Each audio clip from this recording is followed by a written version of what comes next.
बहुत खूब, बहुत खूब।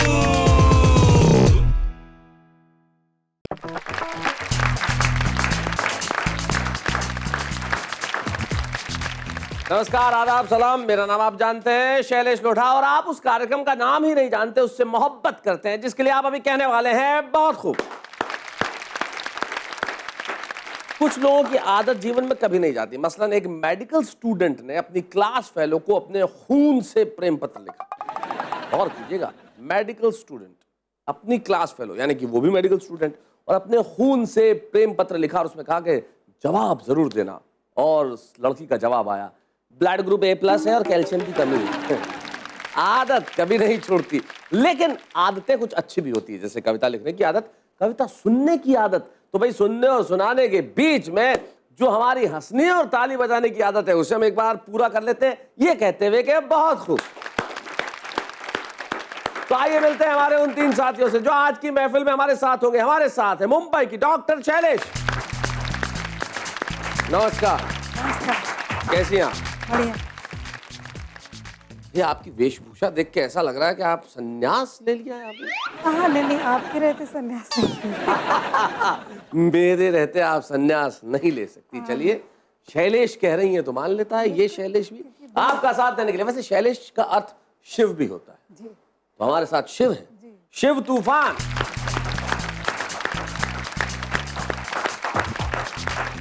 आइए, कैसे हैं शिव आप? बहुत खूब। आप बहुत खूब हैं। राजस्थान के ब्यावर कस्बे में रहते हैं आप। जी हाँ। क्या करते हैं आप?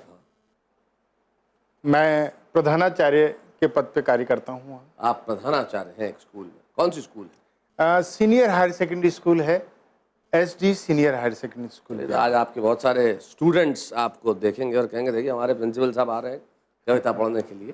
अच्छा, मैं उन्हें बुलाता हूँ जो प्रिंसिपल्स की कविताएं लिखते हैं, देशभक्ति की कविताएं लिखते हैं। अब्दुल गफ्फार, जयपुर से। आइए गफ्फार साहब, कैसे हैं? सर बहुत अच्छे। बहुत बढ़िया हैं सर आनंद चल रहा है संपूर्ण पूरा। मजबूती से। भारत माता की जय। जय। क्या बात है। तो अब्दुल गफ्फार हमारे साथ हैं, शिव तूफान हमारे साथ है। ये तूफानी कविताएं पढ़ते हैं, इनके नाम के आगे तूफान है। तो आज शैलेश जी आपको बच के रहना होगा, आपके दोनों ही तरफ तूफान है। और सामने आप है, बहुत खूब के इतने। चलिए देखिए भाई, शैलेश और तूफान, लेकिन शैलेश जो होते हैं वो तूफानों से घबराते नहीं है, निकल जाते हैं। बहुत खूब। अब्दुल गफ्फार, डॉक्टर शैलेश और शिव तूफान हमारे साथ है। शिव, वैसे तुम्हारा ओरिजिनल नाम पूरा क्या है? शिव कुमार दुबे। शिव कुमार दुबे। और आप तूफान तखल्लुस कब से रख लिया आपने? मुझे बहुत अच्छी तरह ध्यान है कि छोटा सा था और पहली बार मैंने कोई कविता लिखी और मुझे एकदम से बड़े से मंच पे खड़ा कर दिया गया। मैंने आंख बंद करके कविता सुनाई, लेकिन आंख खोली तो भीड़ बिल्कुल नजर नहीं आई। अच्छा। तब मेरे किसी मसखरे मित्र ने मुझे कह दिया, तूने तो तूफान की तरह उड़ा दिया। तब से मैं इस नाम की लाज रखने की कोशिश कर रहा हूँ और तूफान उड़ाता है, मैं जमाने की कोशिश करता हूँ। तो आइए जरा यहाँ आइए और जमाइए शिव तूफान।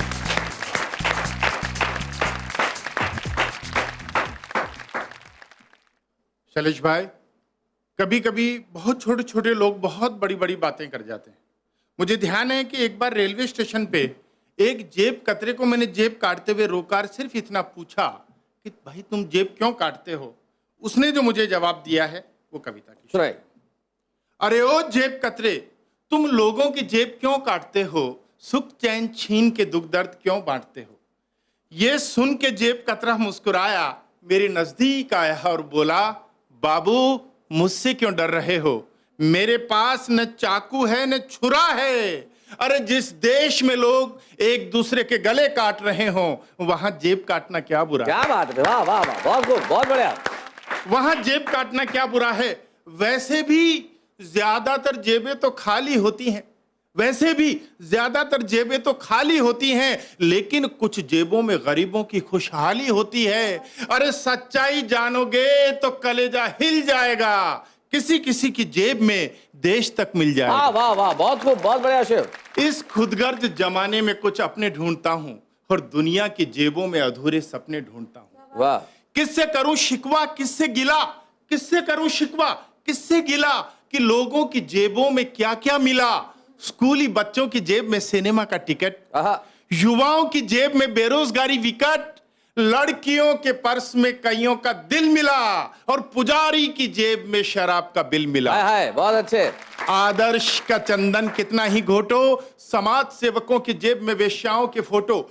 बोलते हैं जो हरदम अहिंसा के बोल, रहती है उनकी भी जेब में पिस्तौल। वाह, बहुत खूब। यहाँ किसी की मौत पे किसी का जीना, सेठ जी की जेब में मजदूर का पसीना, अदालत के आंगन में झूठ के नाखून और पुलिस लिए घूमती है जेब में कानून। क्या बात है, बहुत खूब, बहुत बढ़िया। बाबू आज तुमने पूछा है तो सब कुछ बताऊंगा। एक मंत्री की जेब का किस्सा सुनाऊंगा। आहा, बाबू आज तुमने पूछा है तो सब कुछ बताऊंगा। एक मंत्री की जेब का किस्सा सुनाऊंगा। एक बार मैं अजब मुसीबत में फंस गया। एक मंत्री की जेब काटने के चक्कर में पूरा ही जेब में धंस गया। आहा, मैंने देखा कि वहां चारों तरफ अंधेरा ही अंधेरा था। धोखे का आलम और पाप का बसेरा था। कुछ नहीं दे रहा था दिखाई, तभी अचानक एक अनजाने हाथ ने मेरी उंगली दबाई। अच्छा, मैं घबरा गया, कलेजा मुंह को आ गया। तभी दर्द में डूबी एक आवाज आई, डरो मत भाई, अपने बारे में बताता हूं, मैं इस देश का मतदाता हूं। आहा, क्या बात है भाई, बहुत बढ़िया, बहुत अच्छे। अपना मत देकर खो जाता हूं, किसी मंत्री या नेता के जेब की जागीर हो जाता हूं। बहुत अच्छे। बाबू ये स्वार्थ की डगर है और मंत्री जी की जेब अपने आप में पूरा एक नगर है। वाह वाह, यहाँ न प्यार है न प्रीति है, इस नगर का नाम राजनीति है। हाय हाय हाय हाय, क्या बात है। मैंने देखा सचमुच मंत्री जी की जेब बहुत बड़ी थी। चारों तरफ चमचों की भीड़ खड़ी थी। मैंने देखा बड़े बड़े अफसर, संत और तस्कर नगर में घूम रहे हैं। सब लोग भ्रष्टाचार के नशे में झूम रहे हैं। मैं घबरा गया, दौड़कर जेब से बाहर आ गया। तब से एक संदेश बांट रहा हूं, तुम भी बांटो कि अगर इस देश को बचाना है तो ऐसे नेताओं और मंत्रियों की जेबें काटो। क्या बात है, ऐसे वाह, नेताओं वाह, वाह, और वाह। मंत्रियों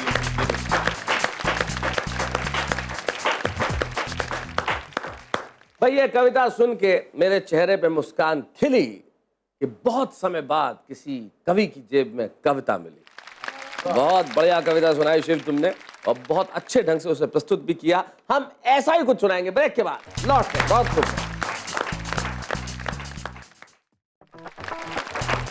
स्वागत है फिर से आपका बहुत खूब में। और ब्रेक पर जाने से पहले शिव तूफान अपनी कविताएं सुना रहे थे और अब जो सुनाएंगे वो तूफानी अंदाज में सुनाते हैं। तो आइए अब्दुल गफ्फार, जो तूफान का दूसरा रूप है। अब्दुल गफ्फार।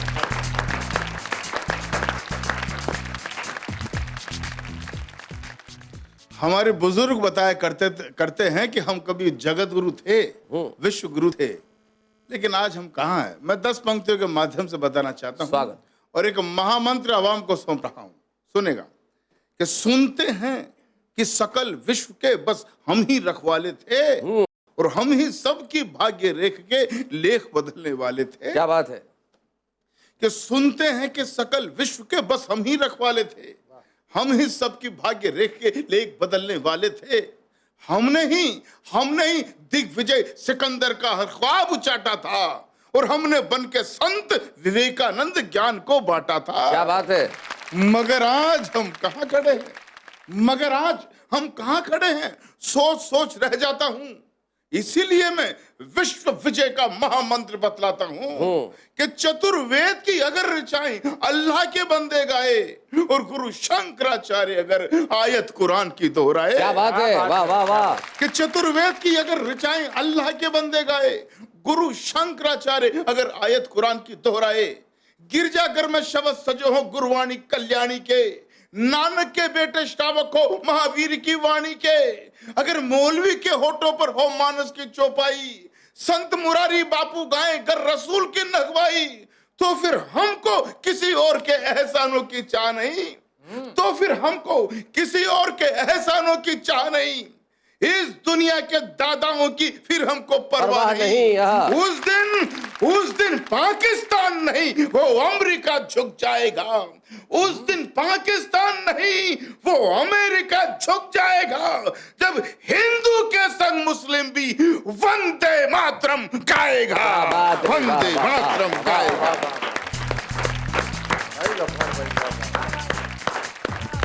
भाई बहुत बढ़िया गफ्फार भाई। ये होती है कविता की ताकत कि आदमी मुंबई के किसी स्टूडियो में खड़ा होकर अमेरिका को झुका सकता है। ये बड़ा कमाल होता है भाई। ये जो संवेदनशील बातें होती हैं बड़ी कमाल की। लेकिन आपने जिस अंदाज से सुनाई बहुत बढ़िया। अब्दुल गफ्फार, आप वकालत करते थे, वकालत करते करते अचानक कवि कैसे हो गए गफ्फार साहब? मैं हुजूर गरीबों को न्याय दिलाने के लिए वकालत करता था जी।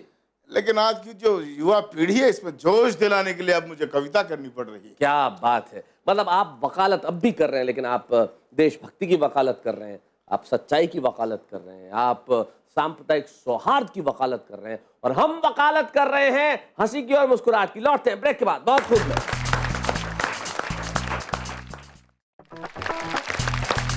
लौट आए हैं हम ब्रेक के बाद। और अब आप इंतजार कर रहे होंगे कि आज हमारे टेलीफोन भैया किसके घर जाएंगे और किससे बात करेंगे, ये हम बताएंगे। लेकिन उसके पहले हम बुलाएंगे डॉक्टर शैलेश को एक गीत पढ़ने के लिए। भोजपुरी बयान में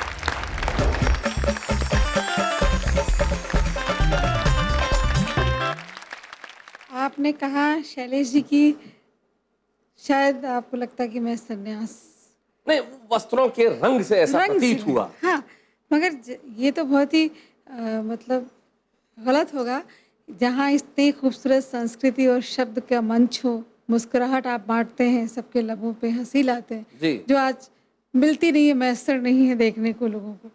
और वैसे माहौल में अगर कोई ऐसा संन्यास लेने का सोचे तो वो नहीं, फिर तो दिक्कत हो जमता नहीं। नहीं जमता नहीं। तो मैं आपको गीत अभी जो सुना रही हूँ वो परंपरा को दर्शाता है, हमारे की समृद्धि कैसी रही, हमारे घर की बहुएं कैसे पहनती थी, कितने समृद्ध रहे हम जी। आज। बस फर्क यही है थोड़ा कि सा संन्यास अगर नहीं लेते तो गीत सुनाते हैं, और ले लेते तो भजन सुनाते हैं। तो चलिए हम गीत सुनते हैं। हाँ, ये मौसम के अनुरूप गीत है। जी स्वागत। मधुमास तीर भोरवा बेल गम के, आहा, मधुमास तीर भोरवा बेल गम के, हमवा के डरिया पे कुहू के कोयलिया, कुहू के आहा, कुहू के, मधुमास तीर भोरवा बेल गम के। क्या बात।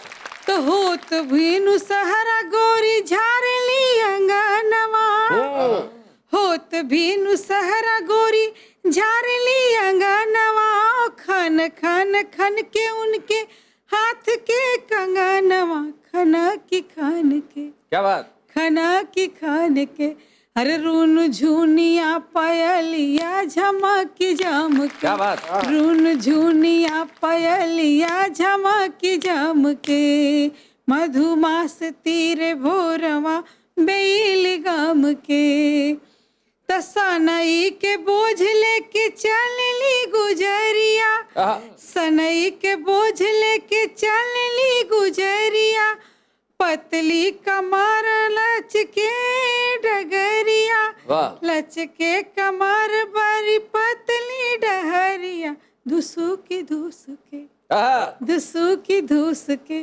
बाजे सनई के फरवा घुसुकी घुसके, क्या बात। बाजे सनई के फरवा घुसुकी घुसके, अमवा के बारिया में बोलली कोयलिया, कुहू के, वाह। कुहू के, मधुमास तीर भोरवा बेल गम के, आचरा में लागल अचरा मनोरिया, आचरा में लागल मनोरी रून झुनिया, नकवा में चमके गवान के नथुनिया, नकवा में सोहला गवान के नथुनिया, दमकी दाम के, क्या बात। दमकी दाम के, लागे भोर के किरनिया, दमकी दाम के, बहुत खूब। लागे भोर के किरनिया, दमकी दाम के, मधुमास तीर भोरवा बेल गम के, कुहू की कुहू। क्या बात है। वाह वाह वाह। डॉक्टर शैलेश, बिल्कुल कोयल जब कुहू कुहू करती है तो फिर क्या कहना, उसके स्वर की कोई परिभाषा नहीं दी जा सकती।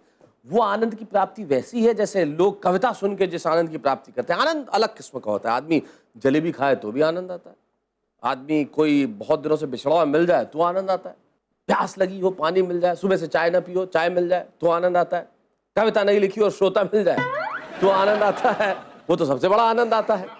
और कवि सम्मेलन के बाद पेमेंट कुछ 200 रुपये ज्यादा निकल जाए तो और आनंद आता है।